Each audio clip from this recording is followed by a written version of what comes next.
وما علی الذین یتقون من حسابہم من شیء، اور یقیناً جو لوگ اللہ کی تقوی کی روش اختیار کرتے ہیں ان پر ان کے حساب کی کوئی ذمہ داری نہیں ہے، ولیکن ذکریٰ لعلہم یتقون، لیکن یہ یاد دہانی ہے تاکہ وہ تقوی اختیار کریں۔ وذر الذین اتخذوا دینہم لعبا ولہوا، اور چھوڑو ان کو، دفع کرو، نظر انداز کرو، ان سے آپ نظر پھیر لو کہ جنہوں نے اپنے دین کو کھیل اور کود بنا لیا ہے، کھیل، ہنسی مذاق، ٹھٹا۔ بہت سے لوگ اب بھی مل جائیں گے آپ کو دین کے معاملے میں کبھی سنجیدہ ہوتے ہی نہیں، دین کی بات اگر شروع ہوگی تو وہ اسے استہزاء میں، تمسخر میں، ٹٹ بٹس میں، انیکڈوٹس میں، یہ واقعات یوں ہو گیا تھا، یہ ایسا تھا، اس میں اس کو جو ہے وہ بالکل ختم کر دیں گے۔ وَذَرِ الَّذِينَ اتَّخَذُوا دِينَهُمْ لَعِبًا وَلَهْوًا وَغَرَّتْهُمُ الْحَيَاةُ الدُّنْيَا، اور ان کو تو اصل میں دھوکے میں مبتلا کر دیا ہے دنیا کی زندگی نے، ساری توجہات ادھر ہیں، بھاگ دوڑ اس کے لیے ہے، زیادہ سے زیادہ کمانا ہے، مال جمع کرنا ہے، حلال سے ہو حرام سے ہو، ساز و سامان کی فکر پڑی ہوئی ہے۔ وَذَكِّرْ بِهِ، اب پھر بہی کو نوٹ کیجئے، تذکیر کیجئے، اس کے قرآن کے ذریعے سے تذکیر کیجئے، جیسے کہ سورہ قاف کی آخری آیت ہے فَذَكِّرْ بِالْقُرْآنِ مَنْ يَخَافُ وَعِيدٍ، قرآن کے ذریعے سے تذکیر کیجئے اس شخص کو کہ جس کے اندر کچھ خوف ہے اللہ کے وعدے کا اور اللہ کی وعید کا۔ تو یہاں بھی آیا کہ آپ ان کو چھوڑیے، وَذَكِّرْ بِهِ أَن تُبْصَرَ نَفْسٌ بِمَا كَسَبَتْ، اس قرآن کے ذریعے سے انہیں تذکیر کرائیے، یاد دہانی کرائیے کہ مبادا کوئی شخص گرفتار ہو جائے اپنے کرتوتوں کے عوض، وہ وقت نہ آ جائے کہ تم اپنی رنگ رلیوں اور کرتوتوں کے عوض رہن رکھے جاؤ، گرفتار ہو جاؤ۔ لیس لہا من دون اللہ ولی ولا شفیع، پھر اس کے لیے اللہ کے سوا کوئی نہیں ہوگا، یا اللہ کے مقابلے میں اللہ سے بچانے والا کوئی نہیں ہوگا، نہ کوئی ولی اور نہ شفیع۔ دیکھیں دوسری مرتبہ کیٹیگوریکل ڈینائل شفیع کی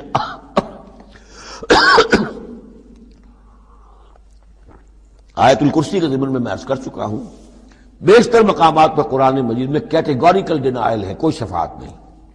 البتہ ہے ایک شفاعت کا، ایک شفاعت حقہ کی ایک حیثیت ہے، اس کو سمجھنے کی ضرورت ہے، اس کی شرائط ہے، اس کی لیمٹس ہیں۔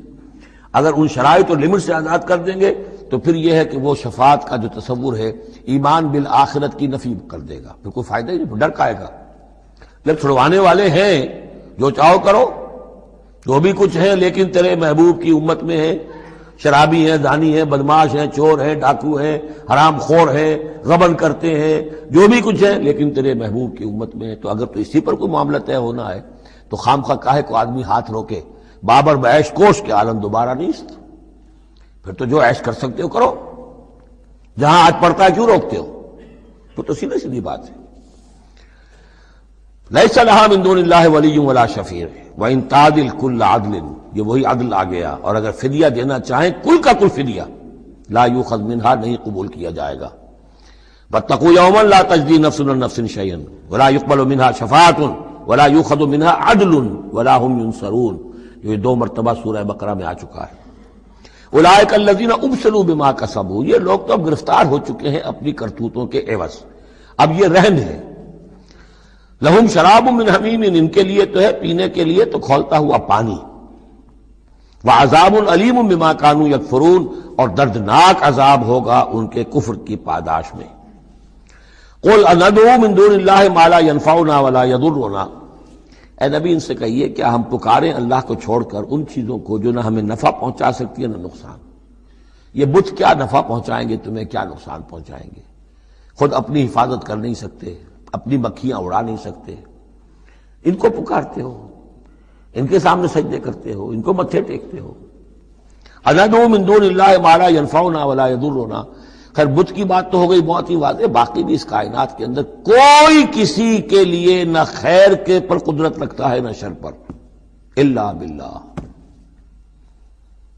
لا حول ولا قوت الا باللہ۔ یہ یقین ہو جائے تب توحید مکمل ہوگی، پھر کس کے سامنے آدمی سر جھکائے خام خواہ، کس کے آگے اپنی عزت نفس پیش کرے، اس کا دھیلا کرے؟ کسی کے ہاتھ میں اختیار ہے ہی نہیں، لا حول ولا قوت الا باللہ۔ حدیث میں آیا ہے، حضرت عبداللہ ابن عباس کو مخاطب کر کے کہا ہے کہ نوجوان اس بات کو اچھی طرح جان لے، اگر تمام دنیا کے انسان مل کر چاہیں، اولکم وآخرکم وانسکم وجنکم، کہ تمہیں کوئی فائدہ پہنچا دے، نہیں پہنچا سکتے جب تک کہ اللہ نہ چاہے۔ اور تمام انسان چاہے تمہیں کوئی نقصان پہنچا دے، نہیں پہنچا سکتے جب تک اللہ نہ چاہے۔ تو پھر یک درگیر و محکم گیر پکارو اللہ کو، کسی اور کو پکارنے کا، کسی اور سے سوال کرنے کا، کسی اور سے ڈرنے کا، کسی اور سے التجائیں کرنے کا، کسی اور کا استغاثہ کرنے کا، دہائی دینے کا کیا فائدہ؟ قُلْ أَنَدْعُو مِن دُونِ اللَّهِ مَا لَا يَنفَعُنَا وَلَا يَضُرُّنَا وَنُرَدُّ عَلَىٰ أَعْقَابِنَا، اور ہم جو ہے اپنی ایڑیوں کے بل لوٹا دیے جائیں بعد اذ ہدانا اللہ، جبکہ ہمیں تو اللہ نے ہدایت دے دی ہے۔ كَالَّذِي اسْتَهْوَتْهُ الشَّيَاطِينُ فِي الْأَرْضِ حَيْرَانٍ، کیا اس طرح کے آدمی ہم بن جائیں کہ جن کو شیاطین نے، جنوں نے کسی جنگل میں بیابان میں اس کی مت مار دی ہو، راستہ بھلا دیا ہو، اب اسے کچھ نظر نہیں آ رہا۔ لَهُ أَصْحَابٌ يَدْعُونَهُ إِلَى الْهُدَى ائْتِنَا، ہیں اس کے ساتھی جو اس کو پکار رہے ہیں کہ آؤ ہماری طرف، ہدایت کی طرف آؤ، ہمارے پاس آؤ۔ قُلْ إِنَّ هُدَى اللَّهِ هُوَ الْهُدَى، یہ نقشہ کھینچ دیا گیا ہے جماعتی زندگی کی کتنی برکت ہے۔ آپ اکیلے ہو، کہیں بھٹک گئے ہو، تو پھر یہ کہ آپ کے لیے سیدھے راستے پر آنا بہت مشکل ہو جائے گا۔ جماعتی زندگی ہے، ساتھی ہیں، جس کو کہا ہے سورہ توبہ میں کونوا مع الصادقین، معیت اختیار کرو، رہو ساتھ سچوں کے۔ کسی وقت ہوتا ہے انسان کو کوئی ایسی آزمائش پیش آ گئی ہے، اس کا دماغ چکرا گیا ہے، گھوم گیا ہے، نہیں سمجھ میں آ رہا، راستہ نہیں نکل رہا، مشکل بڑی آ گئی ہے، ایک طرف حرام ہے لیکن یہ ہے کہ دباؤ کو بہت پڑ رہا ہے، گھر والوں کا پڑ رہا ہے، بچوں کا پڑ رہا ہے، بیوی کا پڑ رہا ہے، راستہ غلط ہے۔ اس میں یہ ہے کہ ایسے وقت میں بسا اوقات پھر اگر رفقا ہیں، ساتھی ہیں، آپ کے کامریڈز ہیں، آپ کے کولیگز ہیں، اس کے ساتھ وہ پکارتے ہیں، ساتھ ہاتھ جو ہے آپ کا تھام کر آپ کو سہارا دیتے ہیں۔ قُلْ إِنَّ هُدَى اللَّهِ هُوَ الْهُدَى، یقیناً ہدایت کہہ دیجئے اللہ ہی کی ہدایت اصل ہدایت ہے۔ وَأُمِرْنَا لِنُسْلِمَ لِرَبِّ الْعَالَمِينَ، اور ہمیں تو حکم یہ ہوا ہے کہ ہم تمام جہانوں کے پروردگار کی تابع داری اختیار کریں اور فرما برداری اختیار کریں۔ وَنَقِيمُ الصَّلَاةَ وَاتَّقُوهُ، اور یہ کہ نماز قائم کرو اور اس کا اللہ کا تقوی اختیار کرو۔ وَهُوَ الَّذِي إِلَيْهِ تُحْشَرُونَ، اور وہی ہے جس کی طرف کہ تمہیں جمع کر دیا جائے گا۔ وَهُوَ الَّذِي خَلَقَ السَّمَاوَاتِ وَالْأَرْضَ بِالْحَقِّ، اور وہی ہے جس نے آسمان اور زمین بنائے ہیں حق کے ساتھ۔ یہاں حق کے کیا معنی ہے؟ ود اے پرپس، یہ بیکار نہیں ہے۔ ربنا ما خلقت ھذا باطلا، اے رب ہمارے تو نے یہ سب باطل نہیں بنایا، بیکار نہیں بنایا، بے مقصد نہیں بنایا۔ سورہ آل عمران کی آخری رکوع کی جو وہ دعا ہے، بلکہ باطل کے مقابلے میں کیا؟ حق۔ وَهُوَ الَّذِي خَلَقَ السَّمَاوَاتِ وَالْأَرْضَ بِالْحَقِّ وَيَوْمَ يَقُولُ كُن فَيَكُونُ، اور جس دن وہ کہے گا ہو جا، وہ ہو جائے گا۔ کیا ہو جائے گا؟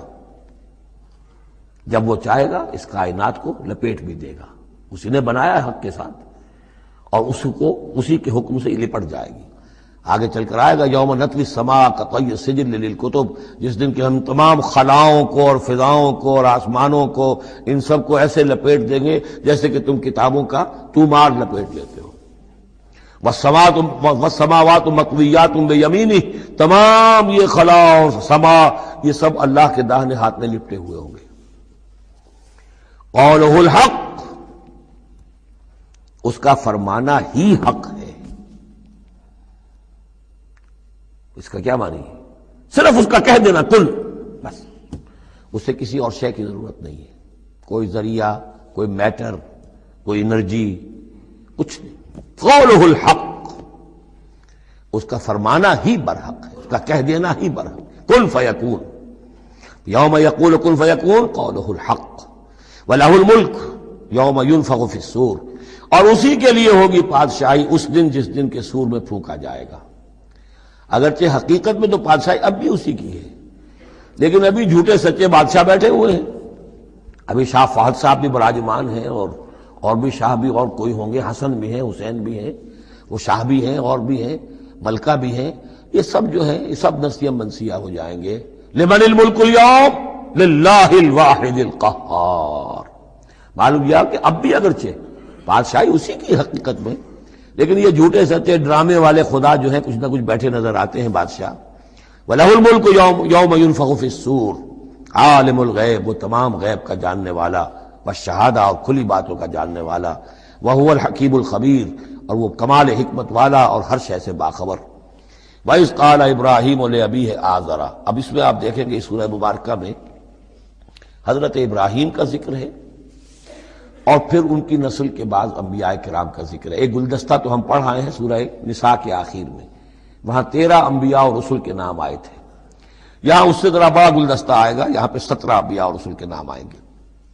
پھر حضرت ابراہیم علیہ السلام کا ذکر یہاں آیا ہے، اور جو جن رسولوں کی قوموں پر ہلاکت کے بارے میں قرآن میں صراحت کے ساتھ مذکور ہے، ان 6 کا ذکر جو ہے سورہ اعراف میں آئے گا۔ حضرت ابراہیم علیہ السلام کی قوم کا کیا حشر ہوا، یہ صراحت کے ساتھ قرآن میں مذکور نہیں ہے۔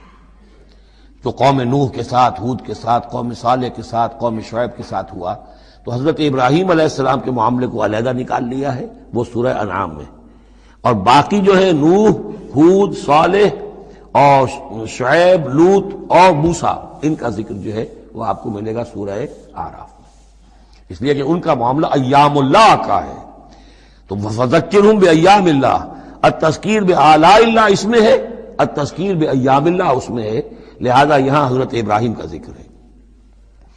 وَإِذْ قَالَ إِبْرَاهِيمُ لِأَبِيهِ آزَرَ أَتَتَّخِذُ أَصْنَامًا آلِهَةً، اور یاد کرو جب کہ کہا ابراہیم نے اپنے باپ آزر سے، کیا تم نے ان بتوں کو اپنا خدا بنا رکھا ہے؟ یہاں جو آزر کا لفظ خاص طور پر آیا ہے میرے نزدیک، یہ اصل میں تورات کی نفی کے لیے، تورات میں تارح نام لکھا گیا ہے، گویا اس کی تصحیح کے لیے، ورنہ یہاں کوئی خاص ضرورت نہیں تھی۔ وَإِذْ قَالَ إِبْرَاهِيمُ لِأَبِيهِ، یہ کافی تھا، لیکن نام اس لیے دیا گیا کہ تورات سے پڑھنے والوں کو مغالطہ ہوتا ہے، اور اسی مغالطے کو اہل تشیع نے اختیار کر لیا ہے۔ انہوں نے تورات میں جو نام دیا گیا ہے اسے حضرت ابراہیم کا باپ کہا ہے، اور حضرت یہ جو آزر تھا اس کو کہا ہے کہ یہ چچا تھا۔ اس کی خاص وجہ ہے، وہ پھر کسی موقع پر بیان ہوگی، لیکن یہ کہ تورات کی اس غلطی کو اہل تشیع نے اختیار کیا۔ قرآن مجید نے اسی کی نفی کے لیے یہاں پر حضرت ابراہیم کے والد کا نام صراحتاً بتا دیا کہ آزر ہے۔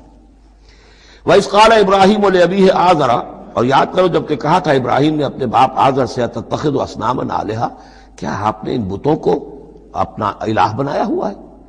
انی اراک وقومک فی ضلال مبین، میرا تو خیال یہ ہے، میری رائے تو یہ ہے کہ آپ بھی اور آپ کی قوم بھی کھلی گمراہی میں مبتلا ہے۔ وَكَذَلِكَ نُرِي إِبْرَاهِيمَ مَلَكُوتَ السَّمَاوَاتِ وَالْأَرْضِ، اور اسی طرح ہم دکھانے لگے یا دکھاتے رہے ابراہیم کو آسمانوں اور زمین کے ملکوت۔ ملکوت سے مراد کیا ہے کہ اللہ تعالیٰ نے اس کائنات کا جو نظام قائم کیا، جسے میں کہتا ہوں کہ جو یونیورسل ایک گورنمنٹ ہے، اس کا ایک نظام ہے، اس کے کارندے ہیں، تو اس کے مشاہدہ اللہ تعالیٰ اپنے رسولوں کو کراتا ہے، تاکہ ان کا یقین جو ہے وہ یقین اس درجے کا ہو جائے کہ جیسے کہ اپنی آنکھوں سے دیکھی ہوئی چیزیں۔ وَلِيَكُونَ مِنَ الْمُوقِنِينَ، اور تاکہ وہ پوری طرح یقین کرنے والوں میں سے ہو جائے، لیکن واو چونکہ یہاں آیا، اس سے پہلے ہم محذوف مانیں گے، تاکہ وہ اپنی قوم پر حجت قائم کر سکے اور پوری طرح یقین کرنے والوں میں سے ہو جائے۔ یہ جو آگے آ رہا ہے یہ در حقیقت حضرت ابراہیم علیہ السلام کی طرف سے اپنی قوم پر حجت کو اس طور سے پیش کیا گیا ہے۔ بعض حضرات کے نزدیک یہ ہے کہ یہ حضرت ابراہیم کا اپنا ذہنی ارتقاء ہے کہ واقعتاً انہوں نے سمجھا یہ ستارہ خدا ہے، پھر ڈوب گیا تو کہا کہ نہیں یہ تو ڈوب گیا، پھر چاند کو دیکھا تو چاند خدا ہے، پھر کہا نہیں یہ تو یہ بھی جو ہے غروب ہو گیا، پھر سورج کو کہا۔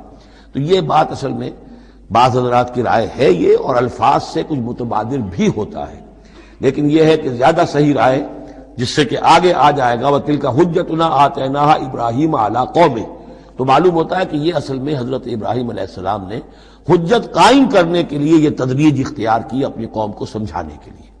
اور حضرت ابراہیم علیہ السلام اللہ کے نبی تھے، اور نبی کوئی بھی زندگی کے کسی بھی مرحلے پر مشرک نہیں ہوتا، اس کی شریعت، اس کی سرشت اتنی خالص ہوتی ہے۔ صدیقین مشرک نہیں ہوتے، نبی تو ان سے بھی اونچے درجے کے ہیں۔ حضرت ابو بکر نے کبھی شرک نہیں کیا، حضرت عثمان نے کبھی شرک نہیں کیا، جو صدیقین ہیں صحابہ میں سے۔ وَكَذَلِكَ نُرِي إِبْرَاهِيمَ مَلَكُوتَ السَّمَاوَاتِ وَالْأَرْضِ وَلِيَكُونَ مِنَ الْمُوقِنِينَ فَلَمَّا جَنَّ عَلَيْهِ اللَّيْلُ، جب ان پر رات جو ہے اس نے تاریکی کر دی، رَأَىٰ كَوْكَبًا، انہوں نے دیکھا ایک چمکدار ستارے کو، قَالَ هَٰذَا رَبِّي، انہوں نے کہا یہ میرا رب ہے۔ یہ گویا کہ کہنے کیا، ہاں یہ میرا رب ہے۔ اب یہ سوالیہ انداز بھی ہو سکتا ہے، with sign of exclamation ہو سکتا ہے کہ لوگوں کو کہنے کے لیے کہ یہ رب ہے، یہ انٹروگیشن کا بھی ہو سکتا ہے۔ هَٰذَا رَبِّي فَلَمَّا أَفَلَ قَالَ لَا أُحِبُّ الْآفِلِينَ، جب وہ ڈوب گیا تو کہا بھئی یہ ڈوب جانے والی شے تو پھر میں تو پسند نہیں کر سکتا کہ میں اس کو اپنا خدا مان لوں۔ یہ قوم جو تھی ستارہ پرست بھی تھی، بت پرست بھی تھی، ستارہ پرست بھی تھی، اور نمبر 3 شاہ پرست بھی تھی۔ تینوں قسم کے شرک اس قوم میں موجود تھے کہ جس میں حضرت ابراہیم بھیجے گئے۔ یہ بیبیلونیا یا عراق، آج کا عراق، سابق بیبیلونیا، اس کا ایک شہر اس شہر کے بھی اب کھنڈرات نکل آئے ہیں، کھدائیاں ہو چکی ہیں۔ شہر میں پیدا ہوئے ہیں، پھر وہاں سے ہجرت کر کے فلسطین گئے ہیں، اور پھر حضرت اسماعیل کو آباد کیا ہے حجاز میں، اور اپنے بیٹے حضرت اسحاق کو آباد کیا ہے فلسطین میں۔ تو یہ ان کے ذہن میں رکھیے۔ اور اس وقت عراق میں یہ شرک جو ہے گھٹا ٹوپ اندھیرے تھے کہ ان کے ہاں بت پرستی بھی تھی، ستارہ پرستی بھی تھی، اور تیسرے یہ کہ بادشاہ بھی نمرود جو تھا وہ یہ کہتا تھا کہ میں خدا ہوں۔ اس کا مکالمہ جو ہے جو اس نے کیا تھا محاجہ حضرت ابراہیم سے، وہ سورہ بقرہ میں ہم پڑھ چکے ہیں۔ انا احیی و امید، میں بھی یہ اختیار رکھتا ہوں، جس کو چاہوں زندہ رکھوں، جس کو چاہوں مار دوں۔ فلما رأى القمر بازغا، جب انہوں نے دیکھا چاند چمکتا ہوا، قال ھذا ربی، کہا ہاں یہ معلوم ہوتا ہے کہ یہ ہے رب۔ فلما افل قال لئن لم يهدني ربی، جب وہ بھی ڈوب گیا، غائب ہو گیا، تو انہوں نے کہا کہ اگر میرے رب نے مجھے ہدایت نہ دی تو پھر میں تو قوم ضالین میں سے ہو جاؤں گا۔ گویا کہ ابھی یہ الفاظ ہیں کہ جن سے اشارہ ہوتا ہے کہ شاید ابھی ان کا اپنا ذہنی اور فکری ارتقاء ہو رہا ہے۔ میں نے کہا تھا کہ الفاظ سے متبادر ہوتا ہے، لیکن یہ کہ ان دونوں چیزوں کو، دونوں سائڈز کو ناپ تول کر جو رائے بنتی ہے وہ دوسری ہے۔ فلما رأى الشمس بازغة، جب دیکھا سورج بہت چمکدار، قال ھذا ربی ھذا اکبر، تو فرمایا ہاں یہ ہے رب، یہ سب سے بڑا ہے۔ فلما افلت، جب وہ بھی ڈوب گیا، قال یا قوم انی بریء مما تشرکون، انہوں نے کہا اے میری قوم کے لوگوں، میں تو بری ہوں، اعلان برات کرتا ہوں ان سب سے جنہیں تم شریک ٹھہرا رہے ہو۔ انی وجہت وجہی للذی فطر السماوات والارض حنیفا، میں نے تو اپنا رخ کر لیا ہے، اپنا چہرہ جو ہے ادھر کر لیا ہے اس ہستی کی طرف جس نے آسمانوں اور زمین کو بنایا، یکسو ہو کر، وما انا من المشرکین، اور میں مشرکوں میں سے نہیں ہوں۔ وحاجہ قومہ، اب اس پر محاجہ کیا ان سے ان کی قوم نے، وہ حجت بازی شروع کر دی، یہ تم نے کیا کہہ دیا؟ سارے دیویوں کی نفی کر دی، سارے ستاروں کی نفی کر دی، ہر چیز کی نفی کر دی، اب تم پر مار پڑے گی فلاں دیوی کی اور فلاں ستارے کی نحوست جو ہے اس کا تم نے انکار کیا، تیار ہو جاؤ، اب تمہارے اوپر شامت آئے گی۔ قال تحاجونی فی اللہ وقد ہدان، انہوں نے فرمایا مجھ سے محاجہ کر رہے، حجت بازو کر رہے اللہ کے بارے میں، جبکہ اس نے تو مجھے ہدایت دے دی ہے، مجھے تو اللہ نے ہدایت دی ہے۔ ولا اخاف ما تشرکون بہ، اور مجھے کوئی خوف نہیں ان ہستیوں کا جنہیں تم شریک ٹھہرا رہے ہو، مجھے کوئی خوف نہیں۔ الا ان یشاء ربی شیئا، ہاں اللہ کو چاہے میرے ساتھ کہ کوئی تکلیف مجھے آ جائے، کوئی آزمائش آ جائے تو ٹھیک ہے، میرا رب ہے، لیکن مجھے کوئی کسی کا ڈر نہیں، نہ تمہارے کسی دیوی کا، نہ دیوتا کا، نہ کسی ستارے کی نحوست کا، اور نہ کسی اور کا۔ لا اخاف ما تشرکون بہ، تم جس کا مجھے ڈراوا دے رہے ہو مجھے ان میں سے کسی کا کوئی خوف نہیں۔ الا ان یشاء ربی شیئا، اللہ یہ کہ میرا رب میرے لیے کچھ چاہے جو چاہے۔ وسع ربی کل شیء علما، یقیناً میرا رب جو ہے وہ تو ہر شے کے علم کے اعتبار سے احاطہ کیے ہوئے ہے۔ افلا تتذکرون، تو کیا تم عقل سے کام نہیں لیتے، تم نہیں سوچتے، نصیحت اخذ نہیں کرتے؟ وکیف اخاف ما اشرکتم، میں کیسے ڈروں ان سے جنہیں تم نے شریک ٹھہرا رکھا ہے۔ ولا تخافون انکم اشرکتم باللہ، جبکہ تم نہیں ڈرتے کہ تم نے اللہ کے ساتھ شریک ٹھہرا دیے۔ ما لم ينزل به علیکم سلطانا، اور ان ہستیوں کو شریک ٹھہرا دیا ہے جن کے لیے کہ اللہ نے کوئی سلطان، کوئی سند نہیں اتاری۔ ہاں اللہ نے اپنی کتابوں میں کوئی سند اتاری ہوتی، عقل انسانی میں اس کی کوئی بنیاد ہوتی تو کوئی بات بھی ہوتی، نہ عقل میں، نہ فطرت میں، نہ کسی آسمانی کتاب میں کسی معبود کے لیے کوئی گنجائش نہیں ہے ہی نہیں۔ وَكَيْفَ أَخَافُ مَا أَشْرَكْتُمْ وَلَا تَخَافُونَ أَنَّكُمْ أَشْرَكْتُمْ بِاللَّهِ مَا لَمْ يُنَزِّلْ بِهِ عَلَيْكُمْ سُلْطَانًا فَأَيُّ الْفَرِيقَيْنِ أَحَقُّ بِالْأَمْنِ إِن كُنتُمْ تَعْلَمُونَ، تو اگر تم علم رکھتے ہو تو بتاؤ دونوں فریقین میں سے، یعنی ایک موحد ہے، ایک اللہ واحد پر ایمان رکھتا ہے، ساری قوت اس کے ہاتھ میں ہے، سارا اقتدار اس کا ہے، ہر شے اس کے قبضہ قدرت میں ہے۔ ایک وہ ہے کہ جو اس کو ماننے کے ساتھ ساتھ کچھ اور چھوٹے دیوی دیوتا سینکڑوں جو ہے وہ ان کو بھی مانتے ہیں۔ امن اور چین اور سکون کس کو میسر آئے گا؟ قلبی چین، روحانی اطمینان اور سکون۔ ای الفریقین احق بالامن، ان دونوں میں سے موحدین اور مشرکین میں سے امن، سکون، اطمینان، چین اور راحت کا کون زیادہ حقدار ہے؟ بتاؤ اگر تم جانتے ہو۔ اور اس کا جواب خود دیا، الذین آمنوا ولم یلبسوا ایمانہم بظلم، یقیناً وہ لوگ جو ایمان لائیں اور اپنے ایمان پر کسی طرح کے شرک کی آلودگی نہ ہونے دیں۔ یہاں لفظ ظلم آیا ہے، ظلم کسی چھوٹے گناہ کو بھی کہہ سکتے ہیں، اسی لیے اس پر صحابہ گھبرا گئے تھے کہ حضور کون شخص ہوگا کہ جس نے کبھی کوئی ظلم نہ کیا ہو، اور نہیں تو اپنے اوپر ظلم کرتا ہے، آدمی کسی پر ظلم کرتا ہے۔ تو اس کا تو مطلب ہے کوئی شخص بھی یہ جو مقام ہے جو یہاں بیان کیا جا رہا ہے اس کا جو سزاوار اور اس کا حقدار نہیں ہو سکتا۔ آپ نے فرمایا نہیں، یہاں ظلم سے مراد شرک ہے۔ پھر آپ نے سورہ لقمان کی آیت پڑھی، اس میں فرمایا کہ ان الشرک لظلم عظیم، وَإِذْ قَالَ لُقْمَانُ لِابْنِهِ يَا بُنَيَّ لَا تُشْرِكْ بِاللَّهِ إِنَّ الشِّرْكَ لَظُلْمٌ عَظِيمٌ۔ یہاں پر ظلم سے مراد شرک ہے، یعنی ایمان ایسا ہو کہ جو شرک کی ہر آلودگی سے پاک ہو۔ میں یہاں پھر تذکرہ کیے دیتا ہوں، شروع میں بھی عرض کیا تھا، شرک کسے کہتے ہیں، شرک کی قسمیں کون کون سی ہیں، کون کون سے بھیس بدل کر یہ شرک آتا ہے۔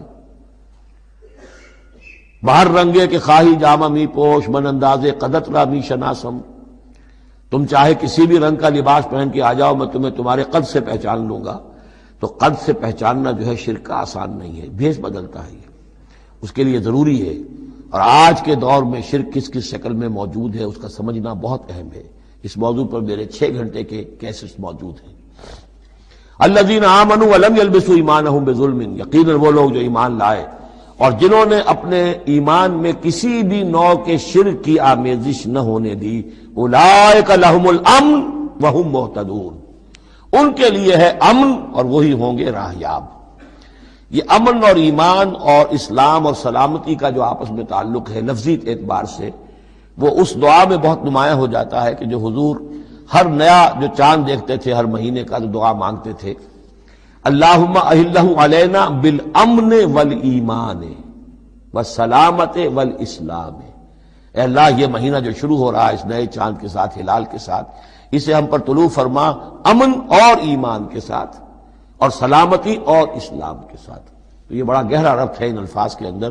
میرا چھوٹا سا کتابچہ ہے قرآن اور امن عالم، آج سے شاید کوئی میں سمجھتا ہوں کہ 30-32 سال پہلے کی تقریر تھی میری، لیکن وہ ان موضوعات پر میں سمجھتا ہوں کہ بہت مختصر لیکن بہت مفید ہے۔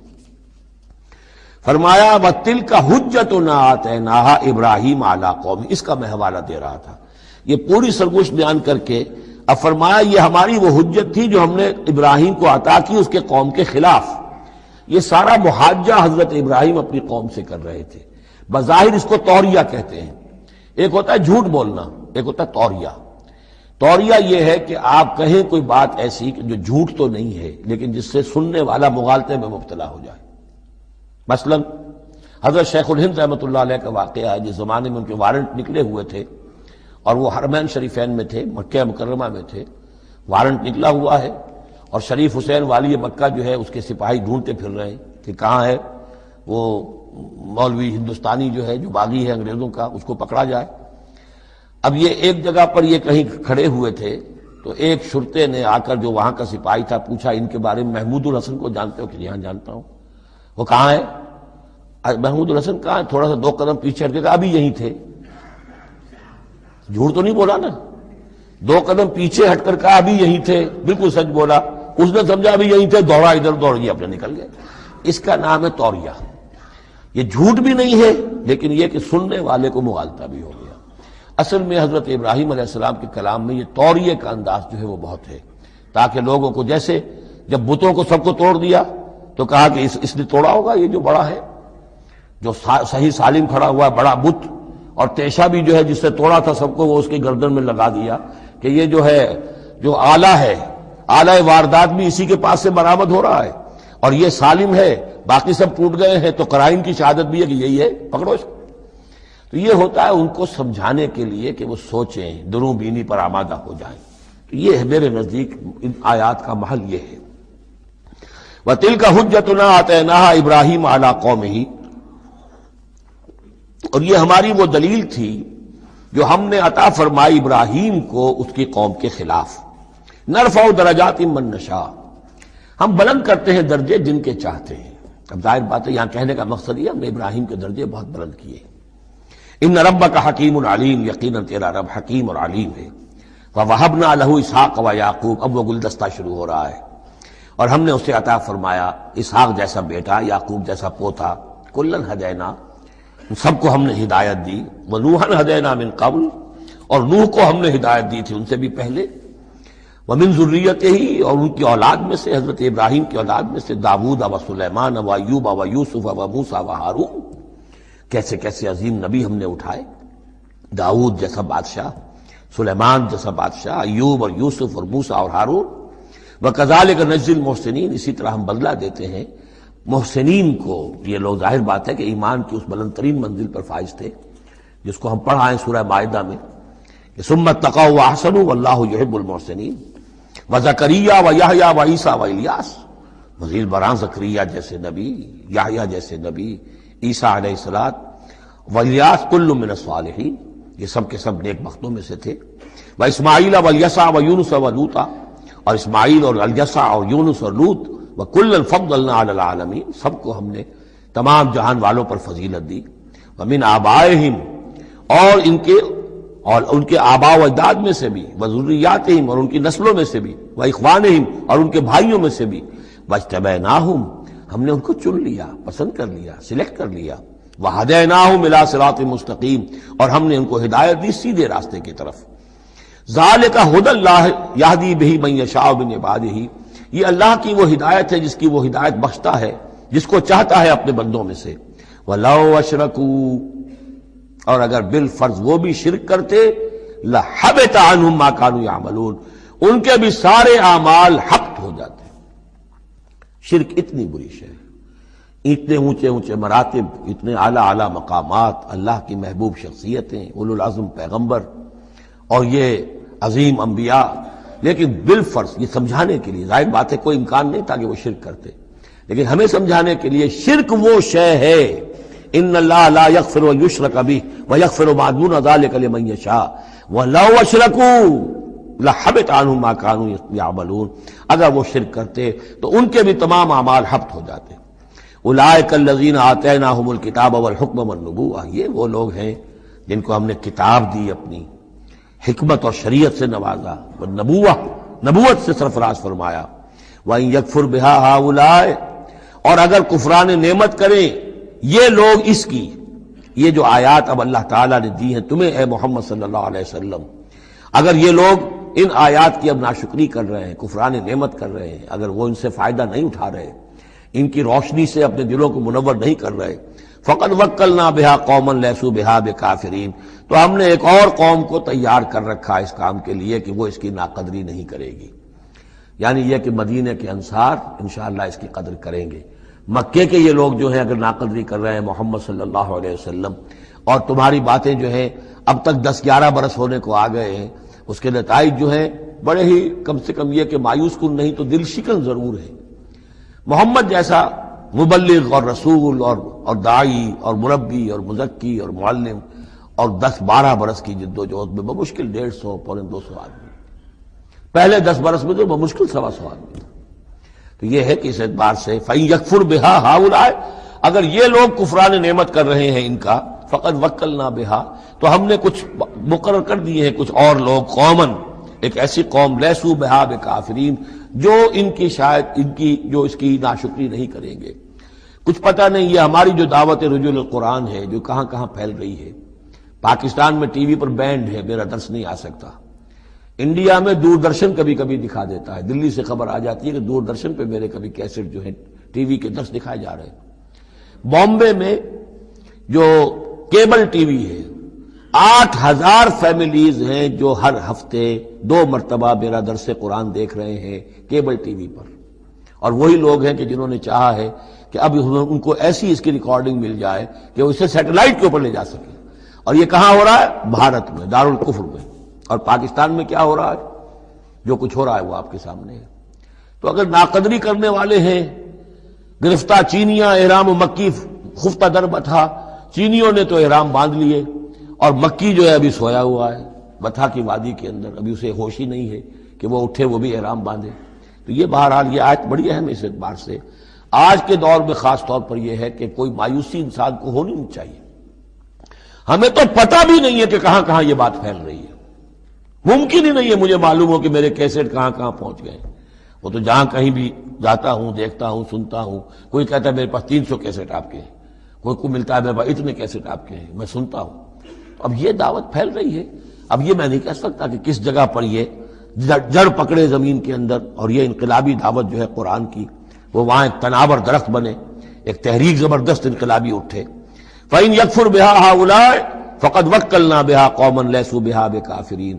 اگر یہ اس کی ناقدری کر رہے ہیں تو اے نبی آپ آزردہ خاطر نہ ہو، ہم نے ایک اور قوم کو تیار کر لیا ہے کہ وہ اس کی ناقدری نہیں کریں گے۔